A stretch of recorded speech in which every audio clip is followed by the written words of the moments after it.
bulan Ramadan itu Al-Quran diturunkan. Nah, nuzulul Quran itu wahyu yang pertama diterima Rasulullah itu 17 Ramadan. Adapun nuzul dari Lauhil Mahfuz, dari Allah ke Lauhil Mahfuz itu Lailatul Qadar 27 Ramadan. Nah, sekarang Syahrul Ramadan alladzi unzila fil Qur'an hudal linnas. Al-Quran itu hudal linnas wa bayyinatin minal huda, petunjuk dan pembela dari petunjuk. Inilah satu di antara 55 nama Al-Quran dalam Al-Quran, yaitu Wal Furqan, pemisah antara hak dan batil. Sehingga orang yang saum dan terus mempelajari Al-Quran pada bulan Ramadan ini dan memahami sedikit demi sedikit, satu ayat demi satu ayat, sehingga dia bisa membaca mana ayat-ayat hak dan mana ayat-ayat batil, mana ayat-ayat haram dan mana ayat-ayat yang dibolehkan, halal, dibolehkan oleh Allah Subhanahu wa taala, halal dan haram, memisahkan antara hak dan batil. Kemudian ma'ruf dan yang mungkar, amar ma'ruf dan nahi mungkar, halal dan haram, hak dan batil, itu dinamakan Al-Furqan. Sehingga dengan didikan Ramadan ini terjadilah furqanisasi dalam kehidupan kita sehari-hari. Jadikan perbuatan baik sebagai kekasihmu. Suatu ketika Syakik Al-Buhi bertanya kepada muridnya yang bernama Hatim Al-Asam, "Sejak kapan engkau menemaniku?" "Sejak 33 tahun yang lalu," jawab Hatim. "Lalu apa yang telah kamu pelajari dariku selama itu?" "Tentang perkara," jawabnya singkat, "Inna lillahi wa inna ilaihi raji'un." Sang guru terperanjat, "Sia-sia umurku selama bersama denganmu. Engkau ternyata hanya mampu belajar tentang 8 perkara. Lanjutnya saya akan menyesal." "Wahai guru, secara jujur saya katakan, saya memang sengaja tidak belajar tentang selain yang 8 perkara tersebut." Ia mencoba berterus terang namun tetap penuh takzim. "Beritahukan kepadaku tentang 8 perkara itu," pinta sang guru. "Aku ingin mendengarnya." "Pertama, aku berpikir tentang manusia yang selalu mencintai kekasihnya. Namun ketika kekasihnya itu mati dan sampai dikubur, ternyata ia meninggalkannya. Lantas aku menjadikan perbuatan baik sebagai kekasihku, sehingga ketika aku masuk kubur, kekasihku itu tetap bersamaku." "Engkau bagus wahai Hatim," kata Syakik. "Yang kedua," lanjutnya, "aku memikirkan tentang firman Allah, dan adapun orang-orang yang takut kepada kebesaran Tuhannya dan menahan diri dari keinginan hawa nafsunya, maka sesungguhnya surgalah tempat tinggalnya. Aku tahu firman itu benar, maka aku betul-betul berjuang melawan hawa nafsuku, sehingga aku tetap berada dalam ketaatan kepada Allah. Ketiga, aku berpikir tentang manusia yang memiliki sesuatu yang berharga.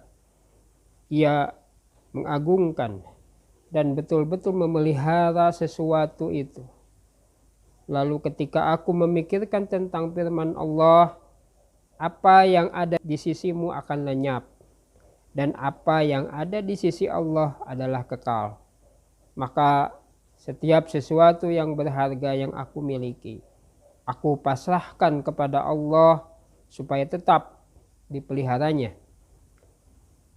Keempat, aku berpikir tentang manusia yang hanya cenderung pada masalah harta dan kemuliaan leluhur serta keturunan.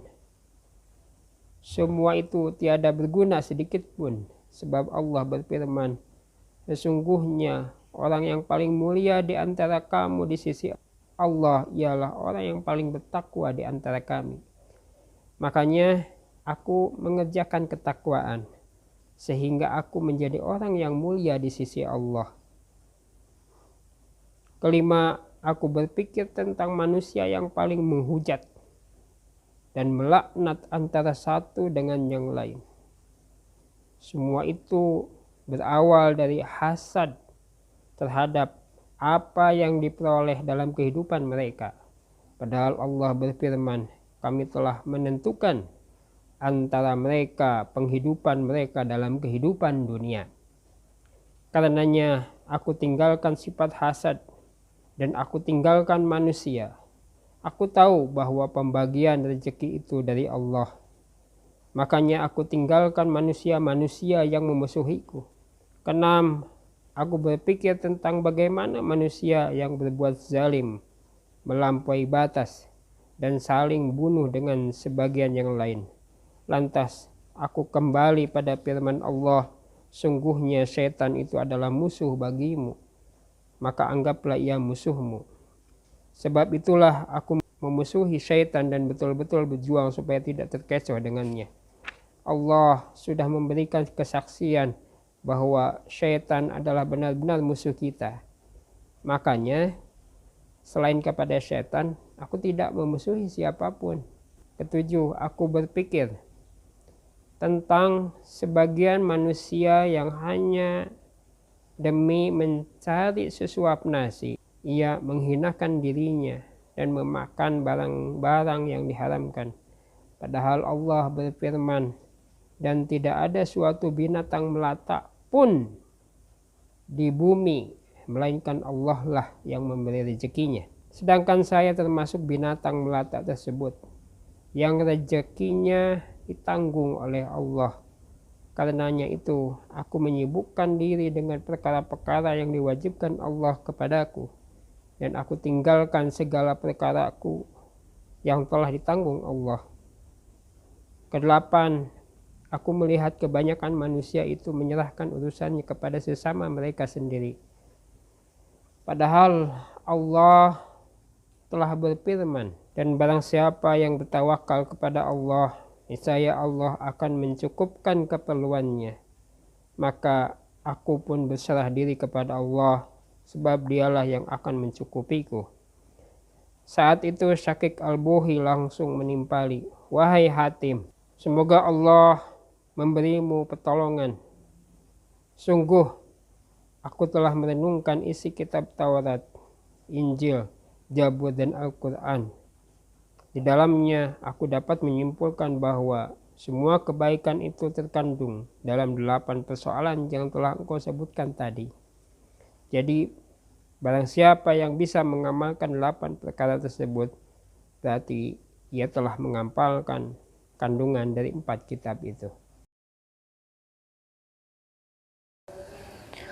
Allahumma ya muqallibal qulub ثبت قلبي على دينك وعلى طاعتك